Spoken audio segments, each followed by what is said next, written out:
Jesus Christ san iti ahi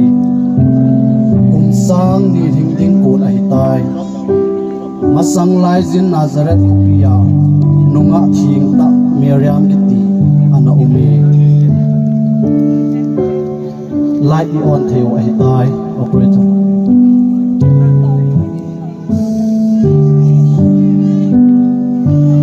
chu in Miriam hinga agau thi kha ang kila in Miriam kichahi in pathil lung hai na nahi ven gaijin na tin chapa khat na hinding ahi ati chu in Miriam in jam ven bakai su nu kahi kachunga na seibang in thung ta hen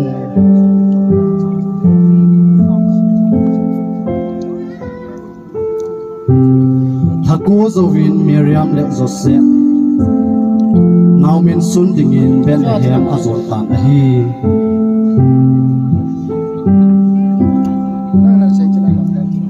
chan chu ahi in tu in lamna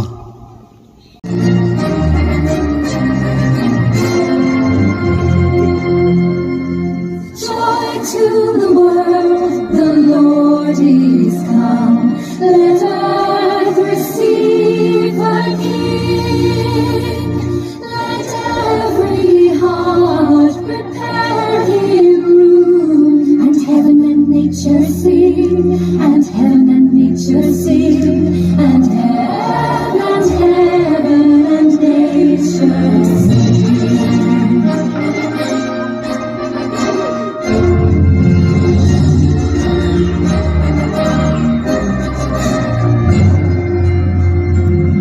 His love and wonders, wonders of his love.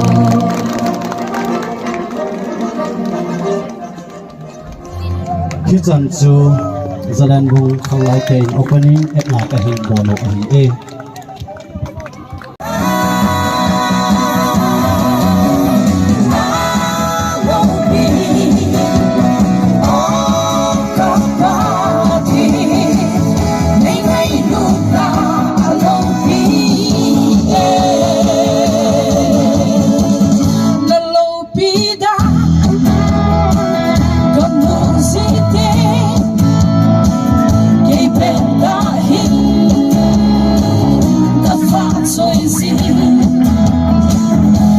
Chơi lỗ pha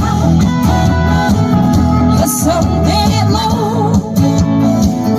là ngô kỳ na thì khen hay lâu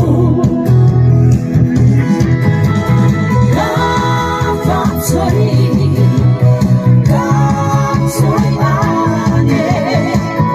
cả hết là sông nâng đi cả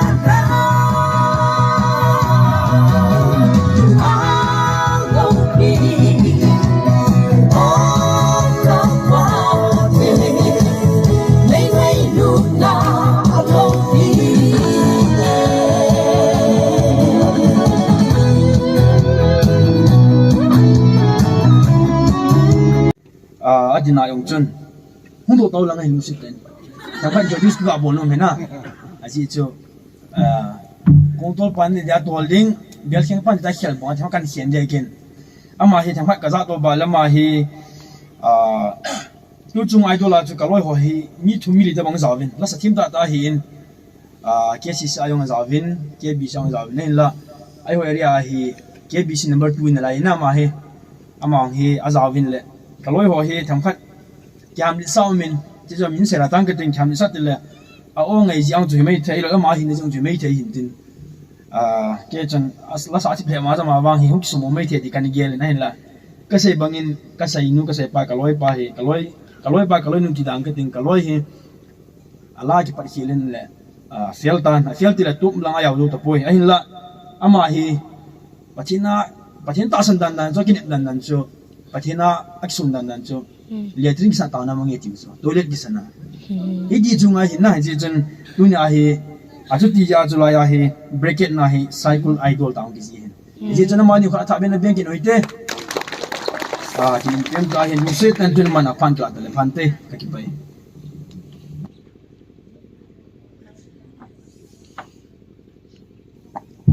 hello hong ki khom mi pi zo si jan pha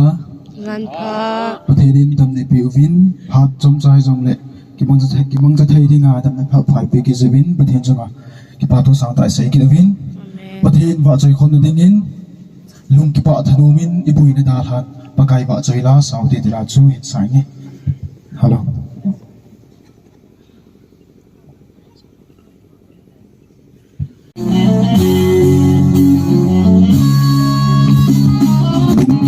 Nomin ibui na dahan Pagkay vatsoy na lasaw din Lung kibata nomin ibui na dahan Pagkay vatsoy na lasaw din Lung kibata nomin ibui na dahan Pagkay vatsoy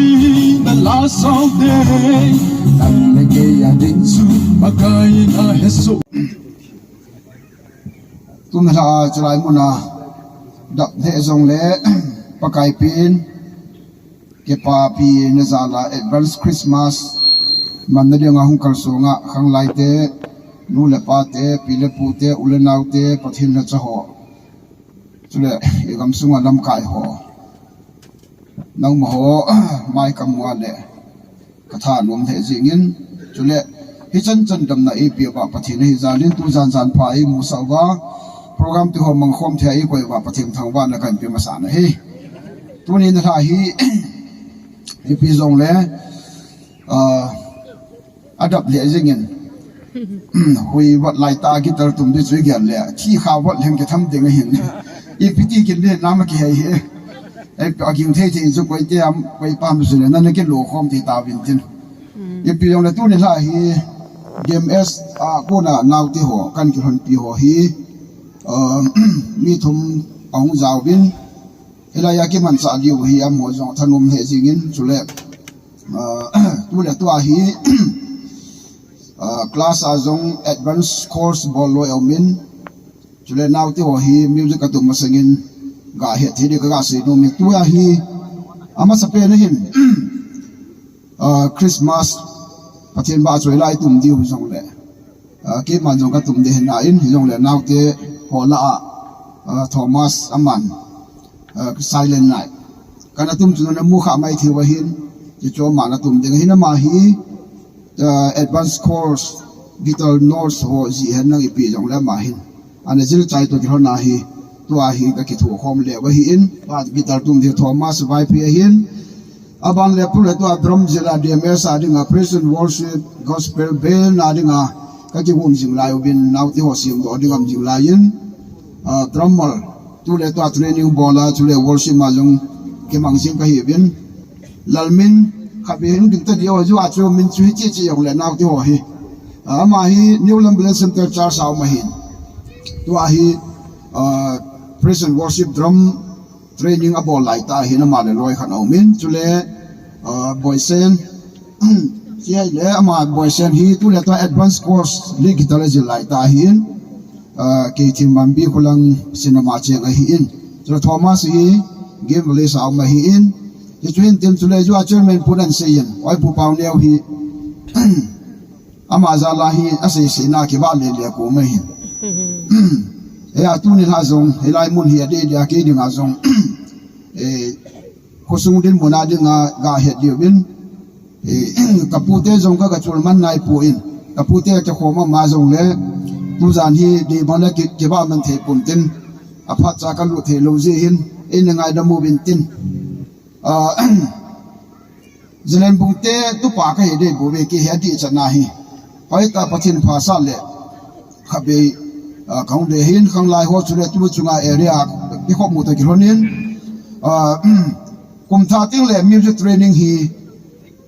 pathin pha sa le hostel ti chu music itabanga pata asula ya na zil nom ho dinga hi hung ke bol dinga hi in ai banga hung di ho bang hi ho bung na happy na hu ngai dinga hin charles a band level up drum class omin keyboard omin guitar omin chule tonic or fast stuff no trick abona hi training ke bol ko ma hin band na pata ta zil do yu si jong ahung ho yu si discount ke boarding chule ho hoi ta zil di ho bang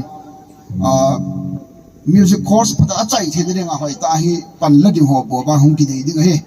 ya chui ta bong ha chan nom ho jong min chom cha sil nom jong ai thein sau ta sil nom jong ai the ti ong hi kaung jing la yam ka ga sei ro nom hin tin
Ban nuôi cái ba hen,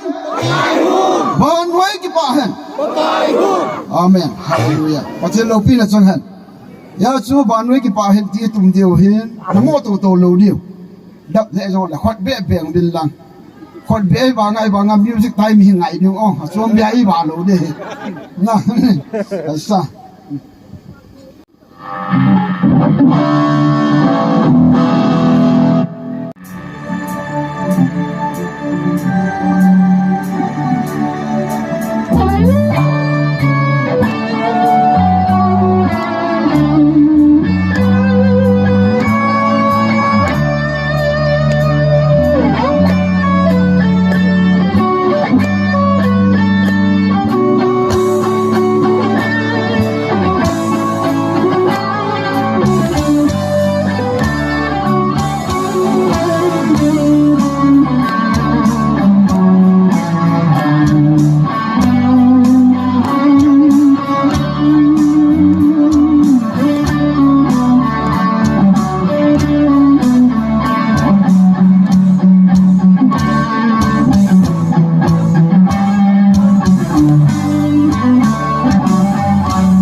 Hãy subscribe cho kênh Ghiền Mì Gõ để không bỏ lỡ